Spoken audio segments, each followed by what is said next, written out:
আসসালামু আলাইকুম রহমতুল্লাহ। সম্মানিত দর্শক শ্রোতা ভাই বোনেরা, কলিজা ভাই বোনেরা, কেমন আছেন? সকলেই সকাল সকাল আপনাদের সামনে, শীতের সকালে রৌদ্রে বসে আপনাদের সামনে একটা ভিডিও নিয়ে আসলাম। আজকে যে টপিকটা নিয়ে কথা বলবো, সেই টপিকটা খুবই গুরুত্বপূর্ণ, ফেসবুকে খুবই ভাইরাল, খুবই আলোচিত সমালোচিত। যে বাংলাদেশের মহামান্য হাইকোর্ট যে রায়টা দিয়েছেন যে প্রথম স্ত্রীর অনুমতি ছাড়া দ্বিতীয় বিবাহ করা যাবে। আচ্ছা, এ বিষয়ে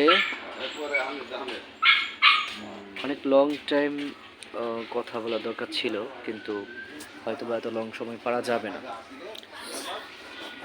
তো এই রায়ের পরপরই অনেকেই অনেক কথা বলছেন। কেউ বলছেন ছেলেদের ব্যাপারে, ছেলেরা খুব খুশি, এখন প্রথম স্ত্রীর অনুমতি ছাড়াই বিয়ে করতে পারবে। আবার কেউ বলছেন যে মেয়েরা খুব কাঁদছে, কান্নাকাটি করছে, তাকে রেখে অন্য একটা বিয়ে করে ফেলবে। আমি আপনাদেরকে তিনটা কথা বলবো। একটা, আমরা যে কথাটা বলবো যে আমি অ্যাজ এ মুসলিম হিসেবে দেখতে হবে আমার ইসলামী আইনটা কি। আপনার দেশ, আপনার রাষ্ট্র পরে, আমি দেশের প্রতি সম্মান রেখেই বলছি। তারপরেও আগে হচ্ছে আপনার ধর্ম, আপনার ইসলাম। ইসলামে যেহেতু অনুমতি দিয়েছে, তাহলে আপনি বিয়ে করতে পারবেন। 4টা পর্যন্ত আপনার বিয়ে অনুমতি দিয়েছে। আচ্ছা, এবার আসুন, ইসলাম যেহেতু অনুমতি দিয়েছে, এখন রাষ্ট্র আপনাকে অনুমতি দিয়েছে, তাহলে আপনি বিয়ে করতে পারবেন। আচ্ছা, প্রথম কথা এটা। দ্বিতীয় কথাটা হলো যে দেখুন, আমার বোনদের বলছি, এখানে তো কান্নাকাটি করার কিছু নেই। কারণ আপনার স্বামী যদি মনে হয় যে তার আরেকজন স্ত্রী দরকার, সে বিয়ে করবে, যদি আপনার সে হক আদায় করতে পারে। আচ্ছা, 3 নম্বর কথা হলো, আমি আমার ভাইদের বলবো যে দেখুন, আপনি বিয়ে করবেন, তৃতীয় বিয়ে করবেন, তাতে কোনো সমস্যা নেই। কিন্তু যদি আপনি মুজাদ্দেদে মিল্লাত আশরাফ আলী থানভী রাহিমাহুল্লাহ তার মতো ইনসাফ করতে পারেন, তিনি যদি বাজার থেকে 2টা তরমুজ কিনতেন, তাহলে একটা তরমুজ প্রথম স্ত্রীকে, আরেকটা তরমুজ দ্বিতীয় স্ত্রীকে এভাবে দিতেন না, বরং প্রথম তরমুজটা থেকে তিনি অর্ধেক দিতেন প্রথম স্ত্রীকে, আর অর্ধেক দিতেন দ্বিতীয় স্ত্রীকে।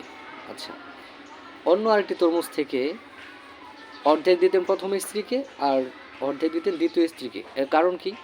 যদি এমন হয় যে 2টার স্বাদ ভিন্ন হয়, একটাতে স্বাদ ছিল, একটাতে স্বাদ ছিলই না, 2টার স্বাদই দুজনে ভোগ করুক, যেন পরিপূর্ণ ইনসাফটা হয়।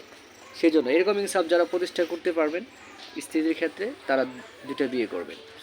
আর বোনদের ব্যাপারে আরও কিছু কথা আছে, যে আমাদের বাংলাদেশের বোনেরা একটু আবেগী বেশি। সেটা হলো কেমন, যে মানে নিজের স্বামীর ভাগটা, ভালোবাসার ভাগটা, এটা তারা দিতেই জানে না, দিতেই চায় না। আসলে বিষয়টা এরকম না। ইসলাম যেহেতু হুকুম দিয়েছে, অনুমতি দিয়েছে, হুকুম আছে, রাসূলের সুন্নাহ, সেই হিসেবে যদি আপনার স্বামী বিয়ে করে, এটা তো ভালো, রাসূল এটা সুন্নত আদায় করেছে, তাতে কোনো সমস্যা নেই। শুধু আপনি দেখবেন যে ইনসাফ বন্টন হলো কি না। আর আরেকটা বিষয় বলতে চাই, যে রফিকুল আফসারী সাহেব একটা কথা বলেছেন যে অ্যালিড সোসাইটির ব্যাপারে, যেটা তাদের জন্য খুবই ভালো। এটা আসলে বিশেষ বলার কারণ আছে। সে বিষয়টি হলো যে ধরেন আপনার অ্যালিড সোসাইটি আসলে তাদের প্রয়োজন হয়, সেটা 2 কারণে। যেমন তাদের টাকা আছে, আমার এক বক দিয়ে হবে না। আবার অনেক সময় দেখা যাচ্ছে তাদের খাবার দাবার সব কিছু ভালো, তাদের শক্তি এনার্জি খুব বেশি। তবে কেউ কেউ অসুস্থ থাকতে পারে, সেটা ভিন্ন। কিন্তু তারপরেও যারা কাজ করে খায়, গরিব, তাদের চেয়েও কিন্তু তাদের এনার্জিটা একটু বেশি আমার কাছে মনে হয়। আর তার টাকা আছে, সে বিয়ে করলে সমস্যাটা কোথায়? তো আমার কাছে মনে হয় 2টার কারণেই তার প্রয়োজন পড়তে পারে। টাকা হলে যেটা হয় আর কি, মানে নারী মানুষ কিনা যায়। তো সেই হিসেবে আমি বলবো, জেলে সোসাইটি যেন টাকার কারণে মানে অবৈধ সম্পর্কে জড়িয়ে না যায়, তারা রাত্রেবেলা অন্য নারীদের সাথে না থাকে, নারী নিয়ে মস্তি মাস্তা না করে, তাদের নারী প্রয়োজন, বউ প্রয়োজন, দ্বিতীয় আরেকটা বিয়ে করে নেবে, এটা তাদের জন্য খুবই ভালো। আর তাদের স্ত্রী তো মানতে চায় না। তো রফিকুল আফসারী সাহেব তো ভালো কথা বলেছেন, ওদেরই তো প্রয়োজন, টাকা তো ওদেরই আছে, তাই না? তো যাই হোক, এসব বিষয়ে সমালোচনা না করে মহামান্য হাইকোর্টকে ধন্যবাদ। যেটা ধর্মে আছে, ইসলামে আছে, সেটি তিনি রায় দিয়েছেন, তাদেরকে ধন্যবাদ। এসব বিষয় নিয়ে আমরা ইনশাল্লাহ কেউ আলোচনা সমালোচনা করব না, ভালো জিনিসকে আমরা সমালোচিত করব না। ঠিক আছে গাইস। আসসালামু আলাইকুম রহমতুল্লাহ।